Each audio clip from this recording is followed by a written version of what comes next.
2001 December 13న ఉగ్రవాదులు parliament ప్రాంగణంలోకి చొచ్చుకొచ్చి కాల్పులు జరిపి రక్తపాతం సృష్టించారు. సరిగ్గా 22 ఏళ్ల తర్వాత మళ్లీ అదే రోజు పార్లమెంటులో మరోసారి అలజడి రేగింది. ఎంపీలు ప్రసంగిస్తుండగా విజిటర్స్ గ్యాలరీ నుంచి ఒక యువకుడు లోపలికి దూకి మరో యువకుడు నానా హంగామా సృష్టించారు. ఏం జరుగుతుందో తెలియక ఎంపీలు ప్రాణభయంతో పరుగులు పెట్టారు. షూస్ లో దాచుకొని తీసుకొచ్చిన స్మోక్ బాంబులు వదలడంతో పార్లమెంట్లో మరింత అలజడి రేగింది.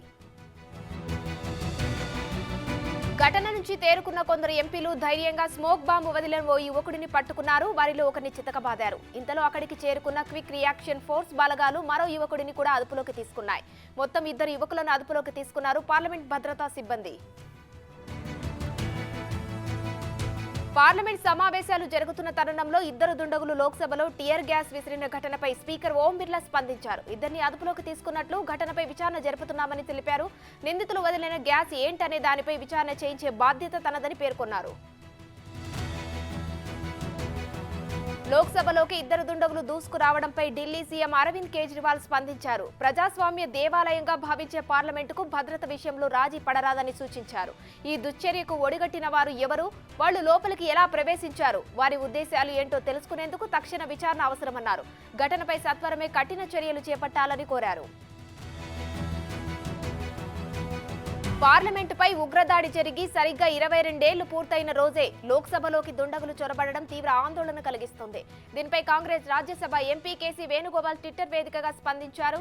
ఘటనపై కేంద్ర హోం మంత్రిత్వ శాఖ సమాధానం చెప్పాలని, కొత్త పార్లమెంట్ భవనంలో భద్రతా ఏర్పాట్లపై క్షుణ్ణంగా సమీక్షించాలని ఆయన ట్వీట్ చేశారు. లోక్సభలో జరిగిన దాడి ఘటనపై సమాజ్వాదీ పార్టీ ఎంపీ డింపుల్ యాదవ్ స్పందించారు. లోక్సభలోకి చొరబడిన వ్యక్తులు సందర్శకులు కావచ్చు, లేదంటే ఇతరులు కావచ్చని, వాళ్ల దగ్గర ట్యాగ్స్ ఏమీ లేవు. దీనిపై ప్రభుత్వం దృష్టి పెట్టాలని ఆమె డిమాండ్ చేశారు. ఇది పూర్తిగా భద్రతా వైఫల్యమేనని భావిస్తున్నామని, సభలో ఏమైనా జరగవచ్చంటూ డింపుల్ యాదవ్ వ్యాఖ్యానించారు.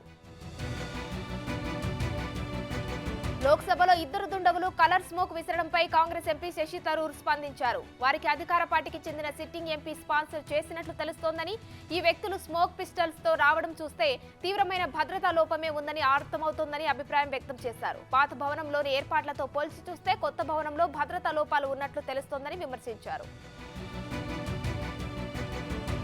పార్లమెంటు మీద దాడి ఘటన యావత్ దేశం మొత్తాన్ని దిగ్భ్రాంతికి గురిచేసిందని కర్ణాటక ముఖ్యమంత్రి సిద్ధరామయ్య అన్నారు. ఈ దాడి భద్రతా లోపమే అని వెల్లడించారు.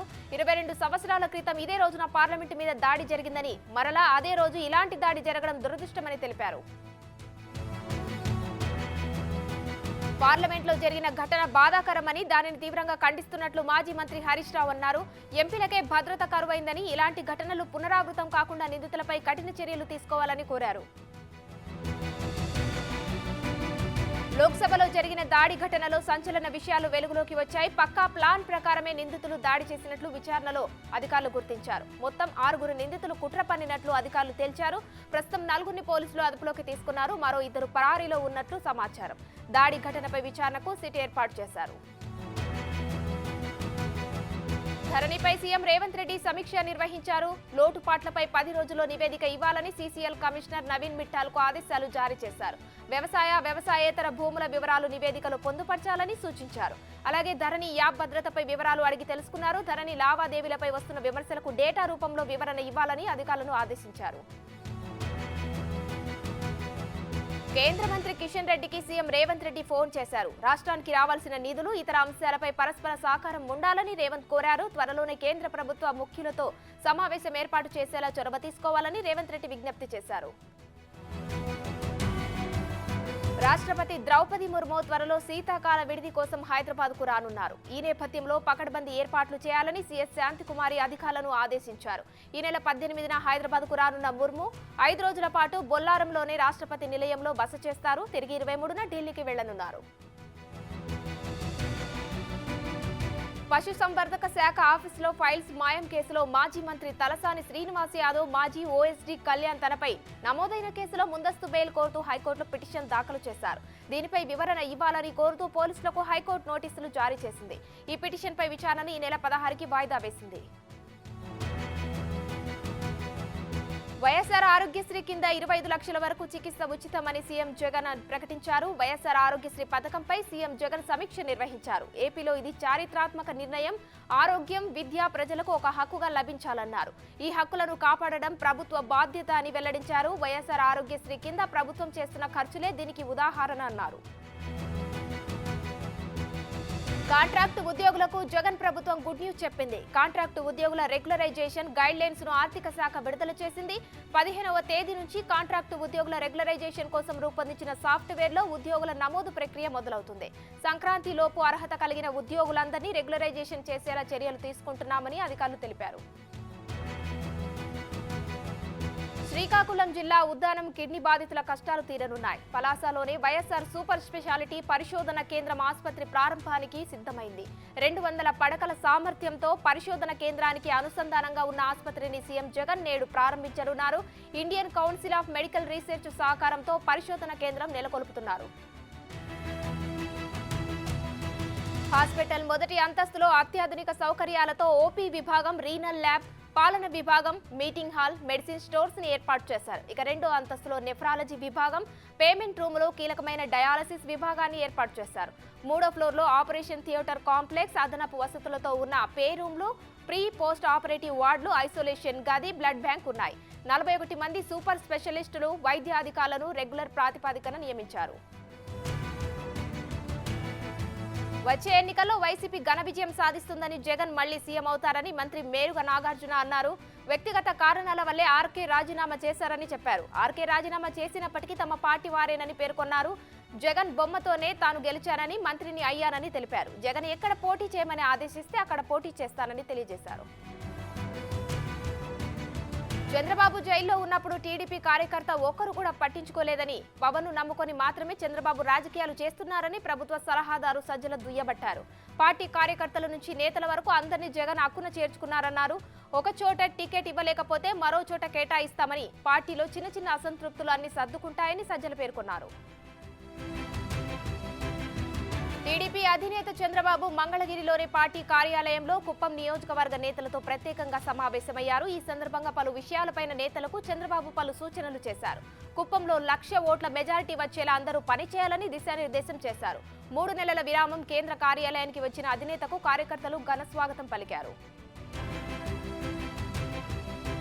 Amaravati inner ring road alignment మార్పు కేసులో టీడీపీ అధినేత చంద్రబాబు ముందస్తు బెయిల్ పిటిషన్పై విచారణను హైకోర్టు నేటికి వాయిదా వేసింది.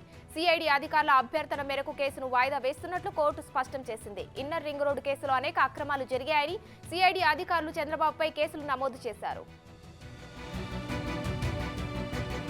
అనకాపల్లి జిల్లాలో టీడీపీ నేత లోకేష్ యువగలం పాదయాత్ర కొనసాగుతుంది. మత్స్యకారులను టీడీపీ ప్రభుత్వమే అన్ని విధాలా ఆదుకుందని చెప్పారు. వైసీపీ అధికారంలోకి వచ్చాక మత్స్యకారులకు తీరని అన్యాయం జరిగిందని మండిపడ్డారు. వేట నిషేధ కాలంలో ఇచ్చే పరిహారం పూర్తి స్థాయిలో ఇవ్వడం లేదని విమర్శించారు. చంద్రన్న బీమా ద్వారా మత్స్యకారుల కుటుంబాలను ఆదుకుంటామని హామీ ఇచ్చారు.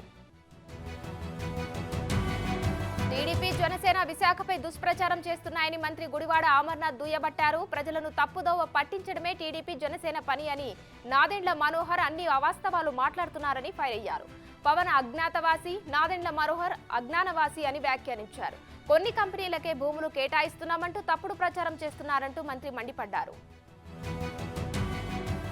తెలంగాణ అసెంబ్లీ స్పీకర్ గా ఎన్నిక ఏకగ్రీవమైంది. స్పీకర్ ఎన్నికకు గడ్డం ప్రసాద్ కుమార్ ఒక్కరి నామినేషన్ వేశారు. దీంతో స్పీకర్ ఎన్నిక ఏకగ్రీవమైనట్లు సమాచారం.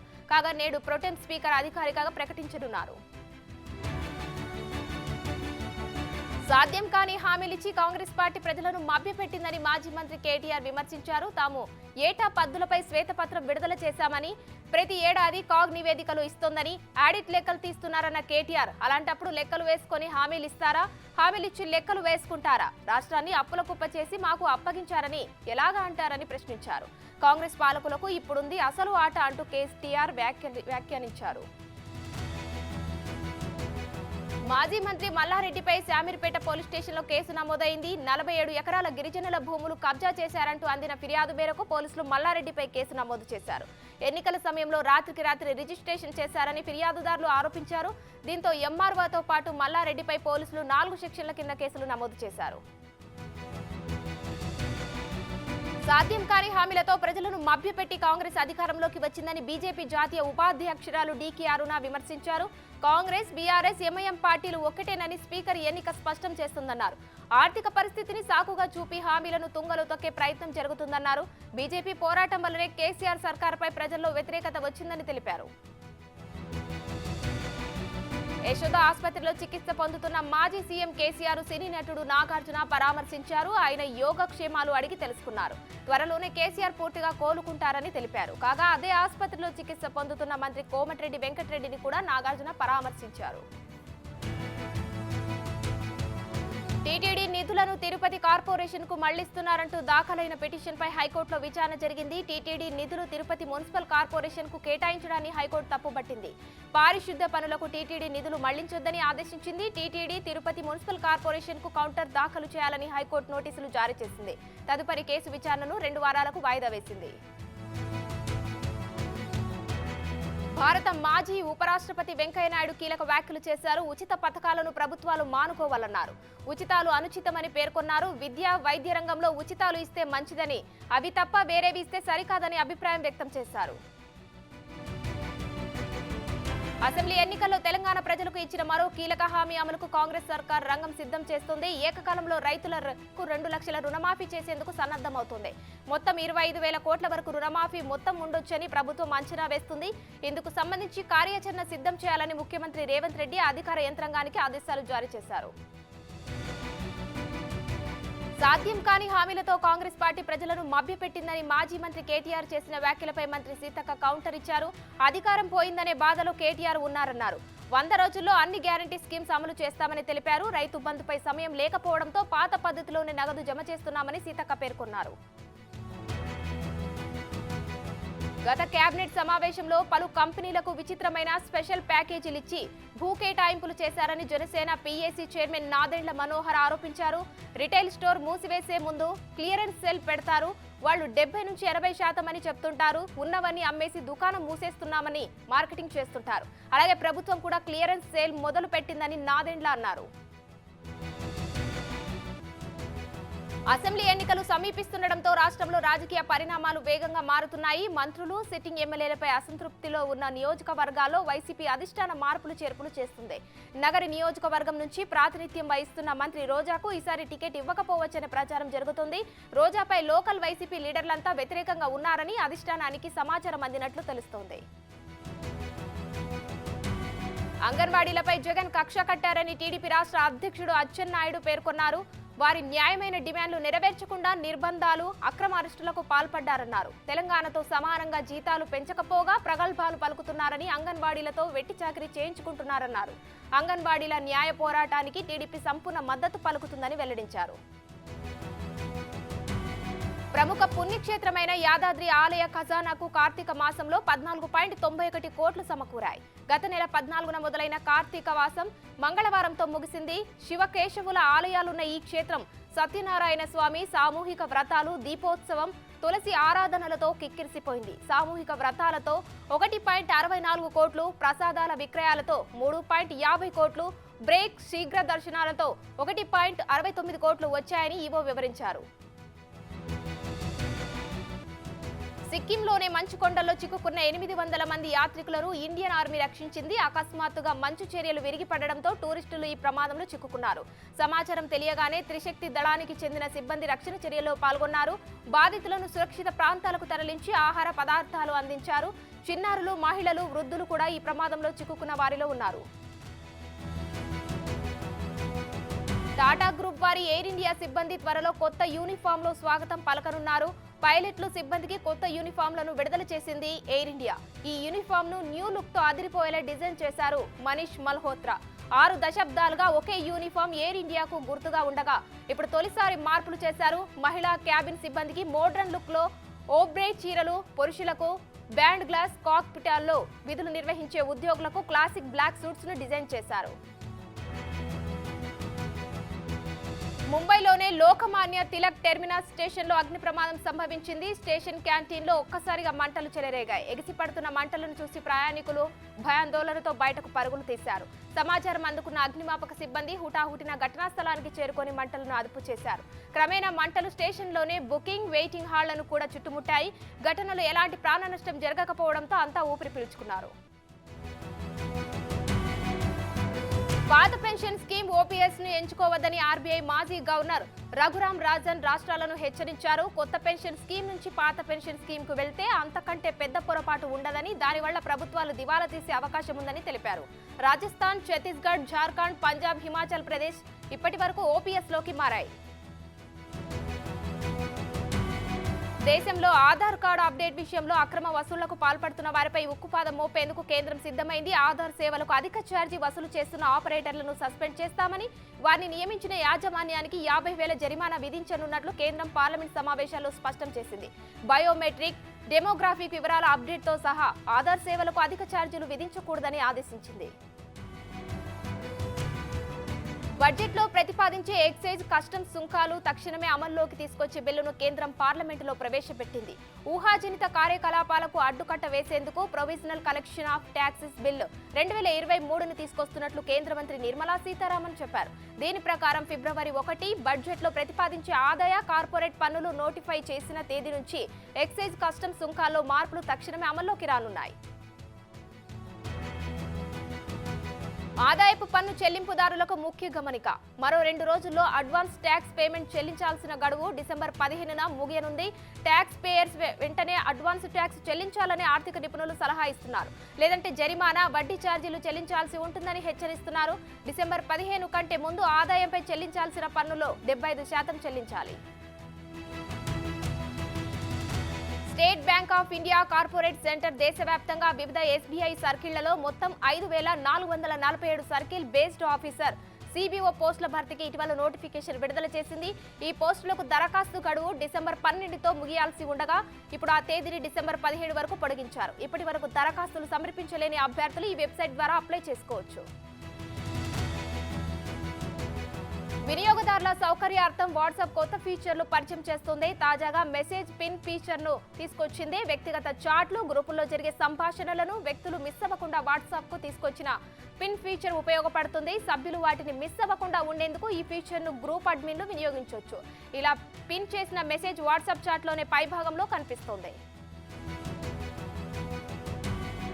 సలార్ విడుదల తేదీ దగ్గర పడుతుండటంతో దానికి సంబంధించిన ఏ వార్త బయటకు వచ్చినా అది వైరల్ అవుతుంది. ప్రశాంత్ నీల్ దర్శకత్వంలో ప్రభాస్ హీరోగా నటిస్తున్న ఈ సినిమాలో కేజీఎఫ్ హీరో యష్ ఉన్నాడనే వార్త ప్రస్తుతం వైరల్ అవుతుంది. సలార్లో నటించిన గాయని తీర్థ సుభాష్ తాజాగా ఓ ఇంటర్వ్యూలో మాట్లాడుతూ సలార్లో ప్రభాస్తో పాటు పృథ్వీరాజ్, యష్ కూడా ఉన్నట్లు చెప్పింది. కోలీవుడ్ దర్శకుడు, అరివళగన్ నటుడు Aadhi Pinisetty, music director Thaman combination లో 2009లో వచ్చిన వైశాలి చిత్రం బ్లాక్ బాస్టర్ హిట్ అందుకుంది. ఇప్పుడు దాదాపు 14 ఏళ్ల తర్వాత ఈ ట్రయో మళ్లీ రిపీట్ అవుతుంది. అరివళగన్, ఆది పినిశెట్టి, మ్యూజిక్ డైరెక్టర్ థమన్ కాంబోలో వస్తున్న లేటెస్ట్ చిత్రం శబ్దం. ఈ సినిమా ఫస్ట్ లుక్ ను డిసెంబర్ 14న విడుదల చేయనున్నట్లు చిత్ర బృందం ప్రకటించింది. రణబీర్ కపూర్ హీరోగా నటించిన యానిమల్ మూవీ భారీ కలెక్షన్లతో రికార్డు సృష్టిస్తోంది. కేవలం 12 రోజుల్లో ప్రపంచవ్యాప్తంగా 757.73 కోట్ల గ్రాస్ రాబట్టి అదరగొట్టింది. భారీ తారాగణంతో రూపొందించిన సినిమా విజయంపై యూనిట్ ఆనందం వ్యక్తం చేస్తుంది. నందమూరి కళ్యాణ్ రామ్, సంయుక్త మీనన్ జంటగా నటిస్తున్న డెవిల్ మూవీపై ప్రేక్షకుల్లో భారీ అంచనాలు ఉన్నాయి. ఈ చిత్రం డిసెంబర్ 29న గ్రాండ్ గా ప్రేక్షకుల ముందుకు రానుంది. ఈ నేపథ్యంలో తాజాగా ఈ మూవీ రన్ టైం కి సంబంధించిన ఓ అప్డేట్ వచ్చింది. ఈ చిత్రం దాదాపు 2 గంటల 19 నిమిషాల నిడివితో ప్రేక్షకుల ముందుకు రానున్నట్లు తెలుస్తోంది. సీనియర్ సినీ నటుడు దేవన్ కు బీజేపీ కీలక బాధ్యతలు అప్పగించింది. కేరళలో బీజేపీ రాష్ట్ర ఉపాధ్యక్షుడిగా ఆయనను నియమించింది. కేరళకు చెందిన దేవన్ 2004లో కేరళ పీపుల్స్ పార్టీని స్థాపించారు. ఆ తర్వాత 2021 మార్చిలో ఆ పార్టీని బీజేపీలో విలీనం చేశారు. హర్యానా జట్టు చరిత్రను క్రియేట్ చేసింది. తొలిసారి విజయ్ హజారే ట్రోఫీ ఫైనల్ కు దూసుకెళ్లింది. సెమీఫైనల్ మ్యాచ్ లో తమిళనాడు మీద గెలిచి ఫైనల్ కు దూసుకెళ్లింది. తమిళనాడు మీద 63 పరుగుల తేడాతో గెలిచింది. రెండో సెమీస్ లో రాజస్థాన్, కర్ణాటక తలపడనున్నాయి. శనివారం రోజు ఫైనల్ జరుగుతుంది. తమిళనాడులో డీకే సిక్సర్లతో విరుచుకుపడ్డా ఫలితం లేకపోయింది. Team India wicket keeper batter Lucknow super Giants captain KL Rahul సంచలన నిర్ణయం తీసుకున్నట్లు తెలుస్తుంది. ఇకపై అతను ఐపీఎల్ సహా అన్ని ఫార్మాట్లలో మిడిల్ ఆర్డర్లో బ్యాటింగ్ చేయాలని నిర్ణయించుకున్నట్లు సమాచారం. రాహుల్ తన ఫ్యూచర్ ప్లాన్ను తొలుత ఐపీఎల్లో అమలు చేయాలని నిర్ణయించుకున్నట్లు ప్రముఖ క్రికెట్ వెబ్సైట్ క్రిక్బజ్ వెల్లడించింది. మరి ఈ నిర్ణయం గురించి త్వరలో తెలియనుంది. శ్రీలంక క్రికెట్ కొత్త సెలక్షన్ కమిటీని నియమించింది. ఫార్మర్ క్రికెటర్ ఉపుల్ తరంగ్ ను కొత్త సెలక్షన్ కమిటీకి చైర్మన్ గా నియమించింది. త్వరలో జింబాబ్వేతో జరగనున్న వైట్ బాల్ సిరీస్ కు జట్టును ఎంపిక చేయడం వీరికి ప్రస్తుతం ఉన్న టాస్క్ అని అంతా అంటున్నారు. ఫార్మర్ క్రికెటర్స్ మెండిస్ తరంగా దిల్వరువాన్ పెరీరా ఉన్నారు. తెలుగు టైటాన్స్ మరో మ్యాచ్ ఓడిపోయింది. తమిళ్ తలైవాస్ తో మ్యాచ్ లో తెలుగు 2 పాయింట్ల తేడాతో ఓడిపోయింది. తాజా మ్యాచ్ లో తెలుగు టైటాన్స్ నుంచి తమిళ్ తలైవాస్ నుంచి ఎవరు కూడా సూపర్ 10 సాధించలేదు. తమిళ్ తలైవాస్ తరపున సాహిల్ గులియా రెచ్చిపోయాడు. పాకిస్తాన్ జట్టు టెస్టులకు షాహిన్ షా అఫ్రీదీని వైస్ కెప్టెన్ గా నియమించింది. షాన్ మసూద్కు అఫ్రీదీ డిప్యూటీగా ఉండనున్నాడు. అప్పటి వరకు అఫ్రీదీ పాక్ తరపున 22 టెస్టులు, 53 వన్డేలు, 25 టీ20లు ఆడాడు. 2023 వరల్డ్ కప్ తర్వాత పాక్ జట్టు రెగ్యులర్ కెప్టెన్ బాబర్ రాజీనామా చేసిన తర్వాత ఆ దేశ బోర్డు నిర్ణయం తీసుకుంది. భారత్ ఫైనల్ కు చేరడంతో ముఖ్య పాత్ర పోషించిన ఆటగాళ్లలో పేసర్ మహమ్మద్ షమి తప్పకుండా ఉంటారు. ఫైనల్లో భారత్ ఓడిపోయినప్పటికీ అంతకు ముందు మ్యాచ్లన్నిటిలో విజయం సాధించడంలో షమి కీలకంగా ఉన్నారు. దీంతో ఆయనను ఈ ఏడాది దేశంలోనే 2 అత్యున్నత క్రీడా పురస్కారం అర్జున అవార్డుకు బీసీసీఐ ప్రత్యేకంగా సిఫారసు చేసినట్లు సమాచారం. సౌత్ ఆఫ్రికా పర్యటనను ఓటమితో ప్రారంభించిన టీమిండియా మరో ఆసక్తికర పోరుకు సిద్ధమైంది. 3 టీ20ల సిరీస్ లో భాగంగా తొలి మ్యాచ్ ను వర్షం మింగేయగా రెండో మ్యాచ్ లో సౌత్ ఆఫ్రికా విజయం సాధించింది. దాంతో ఆ జట్టు 1-0తో ఆధిక్యంలో నిలిచింది. ఇవాళ జోహెన్నెస్బర్గ్ లో వేదికగా జరిగే 3వ టీ20లోనూ భారత్ ను ఓడించి సిరీస్ కైవసం చేసుకోవాలనుకుంటుంది. రామ్ గోపాల్ వర్మ దర్శకత్వం వహించిన వ్యూహంకు సెన్సార్ గ్రీన్ సిగ్నల్ ఇచ్చింది. దీంతో డిసెంబర్ 29న ఈ చిత్రాన్ని విడుదల చేయనున్నట్లు ఆర్జీవీ ట్విట్టర్ వేదికగా ప్రకటించారు. బ్యాడ్ గాయ్స్ కు బ్యాడ్ న్యూస్ అంటూ పోస్ట్ చేశారు. అలాగే సెన్సార్ సర్టిఫికేట్ షేర్ చేశారు. Super star Mahesh Babu busiest యాక్టరెస్ Sreeleela నటిస్తున్న గుంటూరు కారం మూవీ నుంచి ఓ మై బేబీ అంటూ సాగే సెకండ్ సింగిల్ రిలీజ్ అయింది. ఈ మూవీకి మాటల మాత్రికుడు త్రివిక్రమ్ దర్శకత్వం వహిస్తున్నారు. ఇప్పటికే ఈ మూవీ నుంచి ఓ మాస్ సాంగ్ ను విడుదల చేయగా సూపర్ రెస్పాన్స్ అందుకుంది.